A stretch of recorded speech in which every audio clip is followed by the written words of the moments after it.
آیا آذربایجان به اوکراین ایران تبدیل می شود؟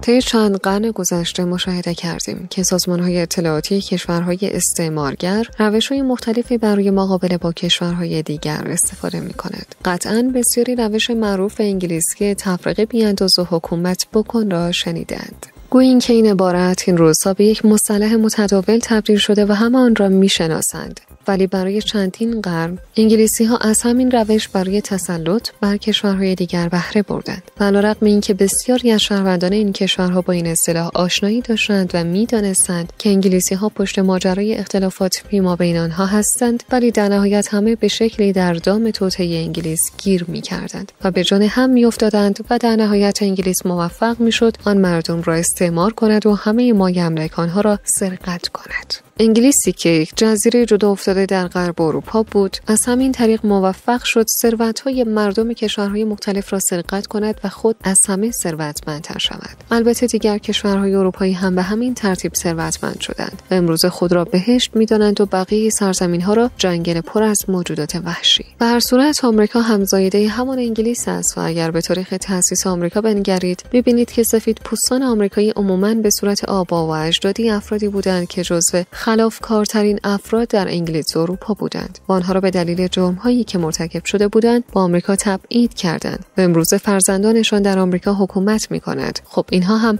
همان ژن را دارند. پس از این که آمریکایی‌ها گوی اقتدار را از دست انگلیسی‌ها خارج کردند، آنها تلاش کردند شگردهای مختلفی برای مقابله با دشمنانشان و تسلط بر دیگر ملت‌ها پیدا کند. البته ماجرای تفرقه بی‌انداز و حکومت کن همیشه جزء اصول سیاست آنها بود و هست، ولی مشاهده می‌کنیم در برهه‌ای اینها از بهانه تلاش برای گسترش دموکراسی صحبت می‌کنند، در حالی که هیچ جای دنیا و حتی در یک نقطه از جهان اینها دموکراسی با آن مفهومی که در برهه‌هایی با بهره بردن از هیاهوی رسانه‌ای و روانی و تزریق پول و مزدور حکومت‌های منتخب شده به صورت دموکراتیک در کشورها را سرنگون کردند و مزدوران خودشان را سر کار گذاشتند که نمونه بسیار معروفش جریان انقلاب نارنجی در اوکراین بود و بعد از موفقیت در این پروژه آنها تلاش کردند این پروژه را در جاهای مختلف جهان پیاده کنند. نمونه دیگری از کارهایی که انجام دادند تشکیل و استفاده از گروه‌های تروریستی و باندهای فساد از مواد مخدر گرفته تا انسان و اعضای انسان تا یکی از معروف‌ترین کارهایشان تشکیل گروه القاعده به بهانه مبارزه با شوروی سابق بود و بعدها استفاده از القاعده برای هموار کردن راه ورود آنها به افغانستان و عراق و یا استفاده از القاعده برای انجام کارهای تروریستی در جاهایی مثل یمن و غیره. بعدها همانها برای مبارزه با جمهوری اسلامی ایران اقدام به تشکیل گروه داعش در سوریه و عراق نمودند که خب با شکست داعش در سوریه و عراق پروژه آنها نسبتاً شکست خورد. پروژه بعدی که این سازمان‌های امنیتی پیاده می‌کنند این است که از اختلافات قومی در کشورهای مختلف برای راه اندازی جنگ و فراهم کردن زمینه ورودشان به آن کشورها را فراهم کند. یکی از نمونه‌های بارز این ماجرا هم بهره برداری آمریکایی‌ها از عوامل مزدور خود در اوکراین، نئونازی‌ها برای تفرقه انداختن میان اوکراینی‌ها و روس‌ها که برای قرن‌ها یک ملت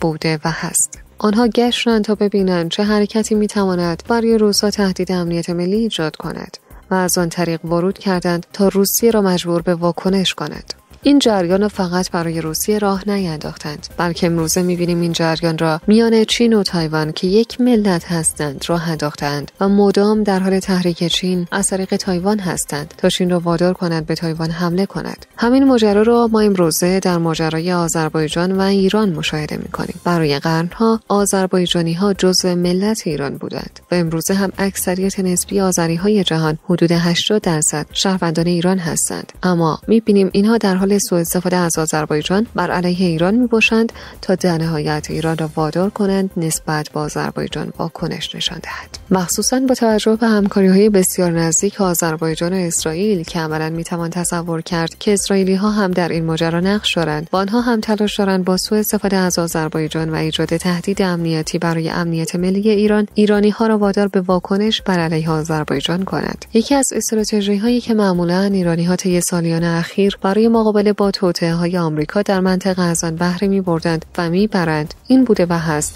که به جای ورود مستقیم به درگیری به صورت غیر غیر مستقیم متحدینی را در کشور هدف تقویت کنند تا آنها جلوی توطئه دشمنانشان را بگیرند. مشاهده می‌کنیم امروز آمریکایی‌ها و اسرائیلی‌ها و متحدینشان تلاش دارند با ایجاد تفرقه میان ایرانی‌ها و مانور دادن روی حمایت ایران از متحدینش در منطقه کاری کنند تا حکومت ایران را نسبت به انجام چنین اقدامی مردد کند، چون در صورتی که چنین اتفاقی رخ دهد ممکن است همه نقشه‌هایشان برای راه اندازی یک جنگ میان ایران و آذربایجان با شکست مواجه شود. حال باید نشست و دید آیا ایران در دام توطئه آمریکایی و اسرائیلی میافتد و یا اینکه از روش قدیمی خود برای مقابله با این توطئه بهره میبرد. سپاس از اینکه تا این دم با ما همراه بودید. وقتتان خوش.